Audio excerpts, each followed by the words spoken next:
மிதுனம் ஒரு பெரிய உறவு, பத்திரம். யார் அது?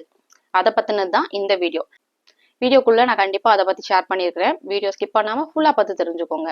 டைட்டில மட்டும் பார்த்துட்டு வீடியோவே பார்க்காம கமெண்ட் மட்டும் பண்ணிட்டு போகாதீங்க. அப்படி உங்களுக்கு இரலவெண்டா இருக்குன்னு தெரிஞ்சுச்சுன்னா இந்த செக்மெண்ட் குள்ளேயே நீங்க வராதீங்க.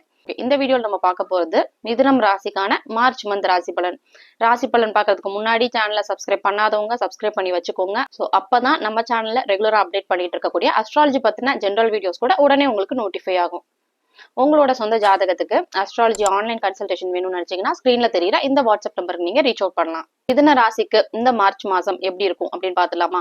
ஓகே, மிதுன ராசியை பொறுத்த வரைக்கும் ராசிநாதன் புதன் பாத்தீங்கன்னா ஸ்ட்ராங்கா தான் இருக்கு, ஸ்தான பலத்தோட இருக்கு, நட்பு வீட்டுல இருக்கு. இருந்தா கூட இந்த மாசம் நிறைய கிரகங்கள் ஒன்னா கூடியிருக்கிறாங்க.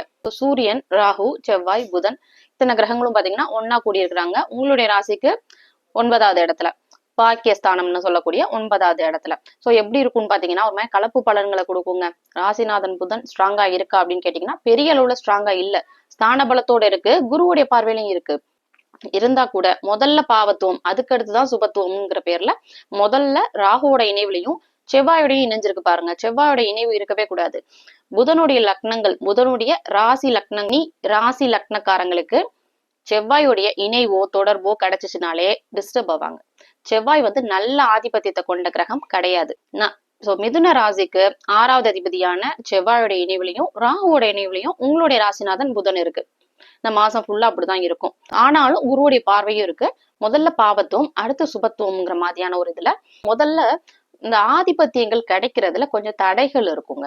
ஆனாலும் முயற்சியை குறிக்கக்கூடிய கிரகமான உங்களுடைய ராசிக்கு 3வது அதிபதியான சூரியன் ராசிக்கு 9வது இடத்துல இருந்து முயற்சியை குறிக்கக்கூடிய ஸ்தானத்தை தொடர்பு கொள்ளுது. அடுத்தது சந்திரன், உங்களுடைய ராசிக்கு 2வது அதிபதியான சந்திரன் பாத்தீங்கன்னா தனம், வாக்கு, குடும்பாதிபதினு சொல்லுவோம். மாதாந்திர கிரகம், 2.25 நாளைக்கு ஒரு தடவை பயிற்சி ஆகக்கூடிய கிரகம் சந்திரன். சந்திரன் பாத்தீங்கன்னா தேய்பிரை நிலைமையில போயிட்டு இருக்குங்க, அமாவாசையை நோக்கி போயிட்டு இருக்கு.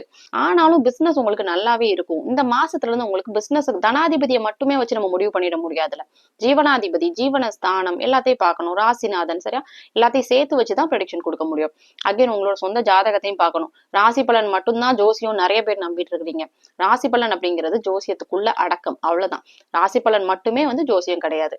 ஓகேவா? உங்களுடைய ராசிநாதன் எப்படி இருக்கு, கோச்சார நிலைமைகள் எப்படி இருக்கு, உங்க சொந்த ஜாதகம் எப்படி இருக்கு, லக்னாதிபதி எப்படி இருக்கு, உங்களுக்கு என்ன தசாபுத்திகள் போகுது, யோக ஜாதகமா இருந்தா கூட யோக தசைகள் நடக்குதா, இவ்வளவு விஷயங்களையும் பார்க்கணும். சோ இதை பத்தின ஐடியா கொஞ்சம் வச்சுக்கோங்க. அதுக்கப்புறம் நீங்க ராசி பலன் பாருங்க. என்னதான் சந்திரன் தேய்பிர நிலைமையில இருந்தாலும் என்னதான் இருந்தாலும் ஜீவனஸ்தானம் நல்லா இருக்கு. ஜீவனஸ்தானத்துல சுக்கிரன் இருக்கு இல்லையா? சோ பணம் சம்பந்தப்பட்ட விஷயங்கள் ரொம்பவே நல்லாவே இருக்கும். ராசிக்கு 3வது அதிபதி சூரியன், முயற்சிகளை குறிக்கக்கூடிய ஸ்தானாதிபதி சூரியன் நல்ல ஸ்ட்ராங்கா இருக்கு. ஸ்தானத்தோட தொடர்பு கொள்ளுது. இது வரைக்கும் நீங்க யாரையா டிபெண்ட் பண்ணி இருந்திருந்தீங்கன்னா கூட உங்களுடைய சொந்த முயற்சியில நீங்க முன்னேறதுக்கான வாய்ப்புகள் இந்த மாசத்துல இருந்து தொடங்கும்.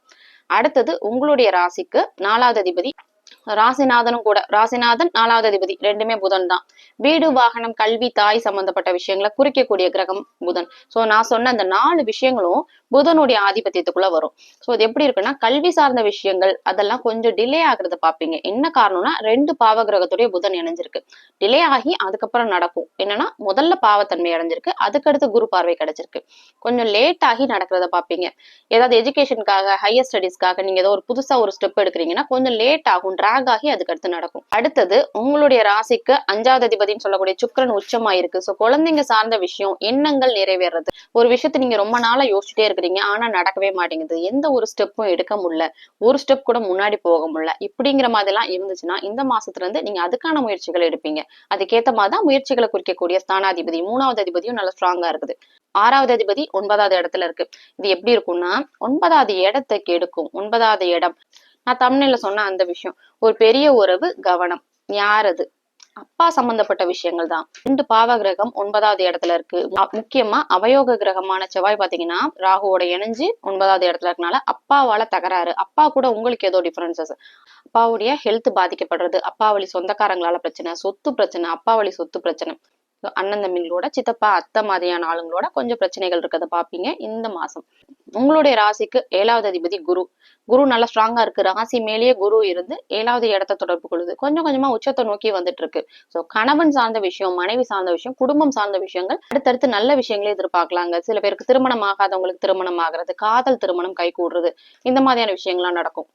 இப்போ நீங்க ஒரு லவ் ரிலேஷன்ஷிப்ல இருக்கிறீங்கன்னு வச்சுக்கோங்களேன். இது என்னோட காதல் திருமணத்துல முடியுமா அப்படின்னு நீங்க கேட்டீங்கன்னா, இது ஒரு ஜெனரல் ப்ரெடிக்ஷன் தான். சரியா? உங்களுடைய சொந்த ஜாதகத்தை வச்சு பார்க்கணும். உங்க ஜாதகம், உங்க பார்ட்னரோட ஜாதகம், இது ரெண்டையும் சேர்த்து வச்சு நம்ம ப்ரெடிக்ஷன் கொடுக்க முடியும். எப்படின்னா, உங்களுக்கு சொந்த ஜாதகத்துல 6, 8 தசாபுத்தி போகக்கூடாது. அவயோக கிரகத்துடைய தசாபுத்தி போகக்கூடாது. சுக்கிரன் சம்பந்தப்பட்ட தசாபுத்திகள் நடக்கணும். 7 சனி, அஷ்டம சனி மாதிரியான விஷயங்கள் நடக்கக்கூடாது. இந்த மாதிரி இருந்துச்சுன்னா உங்களுடைய காதல் திருமணத்துல முடியாது. சோ அதை உங்க சொந்த ஜாதகத்தை பார்த்தா தெரிஞ்சிடும். ஓகேவா? சோ இப்ப நான் சொல்லிட்டு இருக்கக்கூடிய இந்த ப்ரெடிக்ஷன் ஜென்ரலானதுதான். எனக்கு பொருந்தவே இல்லைங்க, நீங்க சொல்ற எதுவுமே எனக்கு பொருந்தல, எல்லாமே எனக்கு இரலவெண்டா இருக்கு அப்படின்னு நீங்க சொல்றீங்கன்னா, உங்களுக்கு நல்ல யோக தசைகள் போச்சுன்னா அந்த கிரகங்கள் கண்டிப்பா வழிவிடும். கோச்சார கிரகங்கள் அதோடைய வேலையை செய்யறதுக்கு. இல்ல உங்களுக்கு ஏதோ அவயோக தசை போயிட்டு இருக்கு, உங்களுக்கு லக்னத்துக்கு ஏத்த தசைகள் போகல. தசாபுத்தி பத்தி நிறைய பேருக்கு தெரியாது. தசாபுத்தி அப்படின்னு ஒரு விஷயம் இருக்கு. உங்க சொந்த ஜாதகத்துல 6, 8 அதிபதிகளுடைய தசாபுத்தி வரக்கூடாது. நிறைய வீடியோஸ்ல நான் சொல்லியிருப்பேன். இப்ப ரீசெண்டா நான் சொல்றது இல்ல. சோ இந்த விஷயத்த கொஞ்சம் தெரிஞ்சுக்கோங்க. 6, 8 தசாபுத்தி உங்களோட சொந்த ஜாதகத்துல நடந்துச்சுன்னா சில கஷ்டங்கள் இருக்கும், செட்பேக்ஸ் இருக்கும், லாங் டேர்மா அது நடக்கும். கோச்சார பலன்கள் எதுவுமே பொருந்தாது.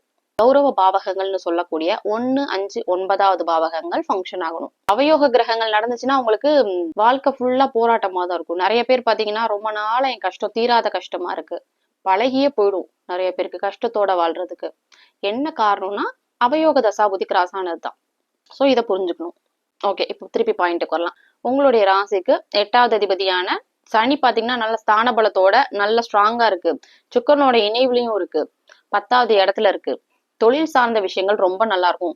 சில பேருக்கு புது அறிமுகங்கள்லாம் கூட கிடைக்கும். ரியல் எஸ்டேட் சம்பந்தப்பட்ட விஷயங்கள் ரொம்ப நல்லா இருக்கும். 8வது அதிபதி சுக்கிரனுடைய இணைவுல குருவுடைய வீட்டுல இருக்கு. சோ அந்த சுப தொடர்பு கிடைச்சிருக்கு பாத்தீங்களா? ரியல் எஸ்டேட் சம்பந்தப்பட்ட விஷயம், ஷேர் மார்க்கெட், லாட்ரி மாதிரியான விஷயங்கள்லாம் கூட நடக்கும். அகைன் உங்க சொந்த ஜாதகத்தை செக் பண்ணிக்கோங்க. சில பேருக்குலாம் பாத்தீங்கன்னா ஷேர் மார்க்கெட் ரொம்ப ஓஹோன்னு இருந்திருக்கும். சில பேருக்கு அது செட் ஆகாது. கிளைண்ட்ஸ் வர்றவங்க எல்லாம் பாத்தீங்கன்னா, நான் என்னோட ஃப்ரெண்டு ரெக்கமெண்ட் பண்ணி தான் ஷேர் மார்க்கெட்டுக்குள்ள வந்தேன், ஆனா அவருக்கு நல்லா இருக்கு, எனக்கு செட் ஆகல அப்படிங்கிற மாதிரி கேட்பாங்க. என்னன்னா அவங்களுடைய ஜாதகத்துல அந்த அமைப்பு இருக்கணும். சோ ஜாதகத்துல அந்த மாதிரியான அமைப்புகள் இருந்துச்சுன்னா இந்த மாசம் அந்த அமைப்பு இருக்கக்கூடிய மிதுன ராசிக்காரங்களுக்கு சூப்பரா ஒர்க் அவுட் ஆகும். 9வது இடம் பத்தி நான் ஆல்ரெடி பேசிட்டேன். அப்பா சார்ந்த விஷயங்கள், பூர்வீகம் சார்ந்த விஷயங்கள், பூர்வீகத்துக்கு போக முடியாத மாதிரி, வெளிநாட்டுல இருக்கிறவங்க பாத்தீங்கன்னா நேட்டிவ் போக முடியாத மாதிரி, டிராவல் பண்ண முடியாத மாதிரியான விஷயங்கள் நடக்கும். ராசிக்கு 10வது இடம் பாத்தீங்கன்னா ஜீவனஸ்தானம் ரொம்பவே நல்லா இருக்குங்க. ஜீவனாதிபதி உச்சமாவும் ஆக போகுது. ஜீவனஸ்தானத்துல சுக்கிரன் இருக்கு, உச்ச சுக்கிரன் இருக்கு. சோ ரொம்ப நல்லா இருக்கும். பணம் சார்ந்த விஷயங்கள்லாம், புதுசா பிசினஸ் பண்ணணும்னு நினைக்கிறவங்க, சில பேர்லாம் பாத்தீங்கன்னா மிதுன ராசிக்காரங்க, அதுவும் பர்டிகுலரா அந்த குரு பயிற்சிக்கு அப்புறம் புதுசாலாம் கூட பிசினஸ் ஸ்டார்ட் பண்ணுவீங்க. பிசினஸ் எக்ஸ்பேண்ட் பண்றது, இந்த மாதிரியான விஷயங்கள்லாம் கூட செய்யலாம். என் செவ்வாய் நல்லா ஸ்ட்ராங்கா இருக்கு. ராகுவோட இணைவு இருந்தா கூட குருவுடைய பார்வையில இருக்கு. சோ ஓவராலா நல்லாவே இருக்கும். அடுத்தது ராசிக்கு 12வது அதிபதினு சொல்லக்கூடிய சுக்கிரன் உச்சமா இருக்கு. வெளிநாடு சார்ந்த விஷயங்கள், இம்போர்ட் எக்ஸ்போர்ட் பிசினஸ் பண்றவங்க எல்லாருக்குமே ரொம்பவே நல்ல மாசமா அமைஞ்சிருக்கு. ஓவராலா மிதுன ராசிக்கு அஷ்டம சனி, 7 சனி மாதிரியான விஷயங்களும் போகல இல்லையா? மார்ச் மாசத்துல இருந்து கொஞ்சம் கொஞ்சமா முன்னேற்றம் இருக்கிறத பாப்பீங்க. தொழில் சம்பந்தப்பட்ட விஷயங்கள்ல, திருமணம் சம்பந்தப்பட்ட விஷயம், குடும்பம் சார்ந்த விஷயங்களும் ரொம்பவே சூப்பராவே இருக்கும்.